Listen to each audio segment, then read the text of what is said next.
In today's video, I'm going to teach you how to add Zapier in Squarespace, providing a complete guide for 2025. This is a straightforward process that can simplify your workflow by connecting the powerful automation of Zapier with your Squarespace site. Let's dive right into it. First, open your favorite web browser and go to the Zapier website. You can easily find Zapier's homepage by typing Zapier into your search engine, and it should be the first result that pops up. Zapier is a platform that helps you automate workflows by connecting apps you use every day. Now, once you're there, look for the Login button at the top right corner of the page. It will prompt you to enter your login credentials, so go ahead and log in using your email and password.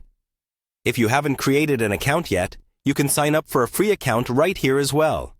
After logging in successfully, you will find yourself on the Zapier homepage.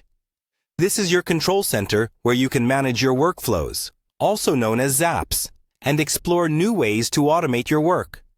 From here, navigate to the App Connections section. This is where you can connect different applications to your Zapier account, allowing you to create smoother workflows by integrating the tools you already use. Next, it's time to add a connection. Look for the Add Connection button, usually indicated with a plus sign. Clicking on this button will open a search bar where you can find various apps to connect with Zapier.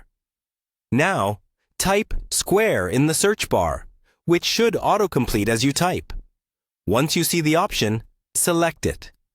This step ensures that Square, a popular payments and point-of-sale platform, is connected as you set up the workflow. Moving forward, type Squarespace in the search field. Squarespace is a famous website building, blogging platform, and hosting service. It should appear in the list of search results.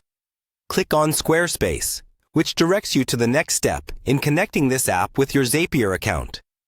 This integration enables you to trigger automated workflows directly from Squarespace activities. Finally, click on the Add Connection button once more. This step establishes the connection between Squarespace and your Zapier account. With this connection in place, you can now start creating Zaps to automate tasks such as syncing new form submissions from your Squarespace site to a Google Sheet, or notifying you via text whenever a new purchase happens. And there you have it. Zapier is successfully added and connected to Squarespace. That's all for today's guide. You have now learned how to seamlessly connect Zapier to Squarespace, ready to automate workflows and enhance your productivity. Thank you for joining me, and I hope this guide makes your tasks just a bit easier.